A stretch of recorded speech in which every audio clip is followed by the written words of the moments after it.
To destroy homes, but just strong enough to dance with your lover's hair. A place where storms no longer unleash torrents of tears, flooding our streets and minds with fears, drowning our hopes and dreams, but fall softly and gently, just to refill the rivers and streams. In this place, the clouds, they gather, just to watch over us as we go about our days, lingering sometimes into the dusk, just to make the sunset that little bit more beautiful to watch.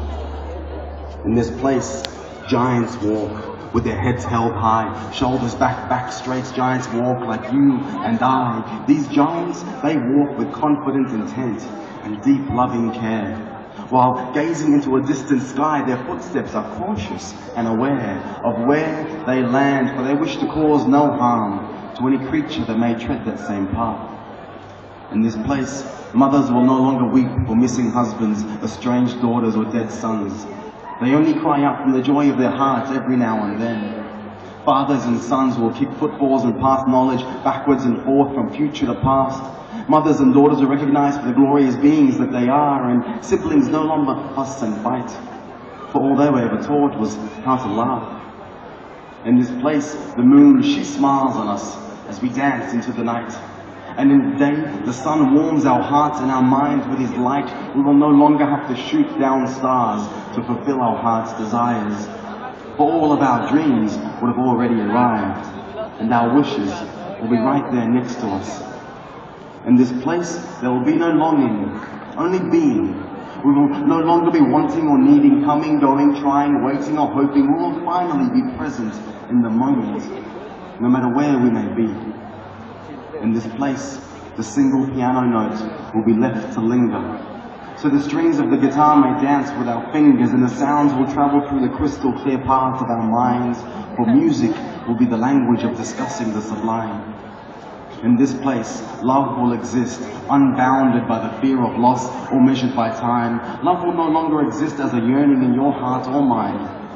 Love will be the air that we breathe, the smile that we give away for free, the hand that we hold, whatever it may be. Love will be the cloth that we wear and the food that we eat, the uninterrupted gaze across the street that the other may not even see. In this place, grandmothers will no longer sit in the dark corners of their homes, because in this place, nobody eats, sleeps, lives or dies alone. Because in this place, we will finally recognize who we truly are, and our universe will no longer be moving apart. We will finally recognize each other as parts of the one true self, and no part will be known to have any greater or lesser worth. In this place, we will no longer use the words you or I, unless there is love in between. Like, I love you, or I am in love with you, or I am love, and so are you. In this place, the waves are calm and the ocean's blue, and the giants that sail these waters, they are peaceful too. But they don't sail the waters to conquer new lands or spread their point of view. These giants sail the waters just because they can. And the giants that inhabit this space, they don't walk from place to place. No, they dance when they want to move, just so they can embrace each moment of beauty with open arms as it comes to pass. In this place, children will be known as gods, and grown men will play like children, blind to age, color or race. And the narrative of God will be a fairy tale we frighten men when they misbehave. Because in this place, women will be our leaders and our guides. To love like a woman will be our journey and our destination, our goal, our refuge, and our only desire. When we arrive at this place, we would have long left our egos behind, and no one will ever have any reason to lie, for judgment and misunderstanding will have no standing in such a place. None will be left begging for food or shunned in disgrace. Our fears, doubts and shortcomings will no longer be, for we will finally see that the infinite can never be anything but infinite. Perfectly perfect is what we have always been. In this place, no creature is great or small, just particles vibrating at different frequencies, connected at once to the destination and the source. I assure you, this place, it does exist, because finding it was the purpose of our existence. We separated from each other and left home just to test our intuition. You see, we are actually just one entity. It just seems as though we are apart. We created this universe just to test the strengths of our hearts. Don't you remember? That time that we were once as one? This was meant to be a game, but we've been playing without rules for far too long. I see looks of worry on some faces for not knowing where this place is, but fear it exists here, not there. So clear yourselves of your fears and the path ahead will become a little clearer.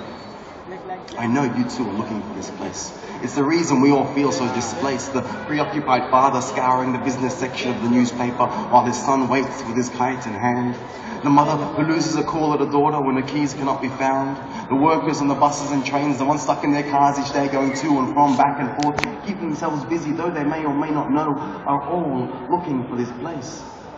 The racially prejudiced man who kills out of hate, the morbidly obese with too much on his plate, the hoarders and the nightclub scorers, the ones with ADHD and OCD, the schoolyard bullies that picked on me, the irritated bus driver, the cheater, the backstabber, and the liar are all looking for this place. The university professor, professing to have found the particle of God, the frantic schizophrenic who seems to have lost the plot, the alchemist searching for the philosopher's stone, the philosopher still searching for the unknown, the religious zealot claiming to own the truth, the fundamentalist sacrificing the lives of the youth, while the atheist hides her searching eyes, and the politicians lead our societies to their demise by pulling sheets over our heads and expecting us to play dead, but sometimes these sheets they end up with holes in them, and those eyes, they see only red. They draw lines between day and night, wrong and right, not realizing the directions to this place were not written in black and white.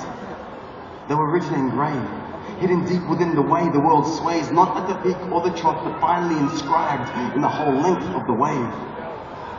And those searching for this place the most frantically are not the ones who eat, love, pray.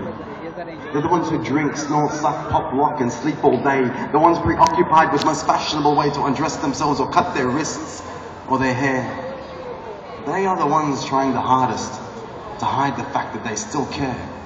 They play their music loud to drown out the screams in their heads, do laps up and down the streets just in case they miss something on their last attempt. They get wasted blind trying to find the light, pop pills and race lines to be the first to find this place we are all looking for.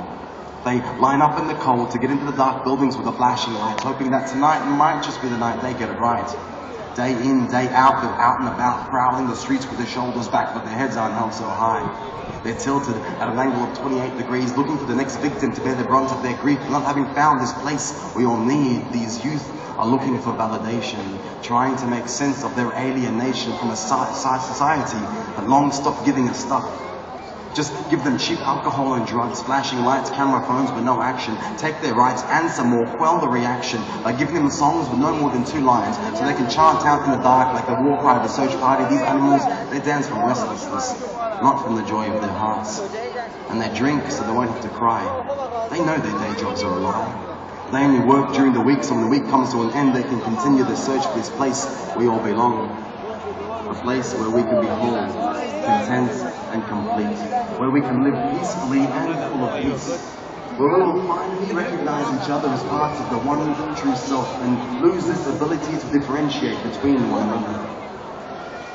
When we arrive at this place, we will no longer have to search for anything, for we would have arrived at our truth, and no one will need to convince another.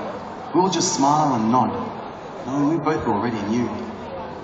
And if you were to tell me you are no longer searching for this place, for you have already found it, I would look deep in your eyes, take both your hands in mine and say this: lead me, and I will follow, if only for a while.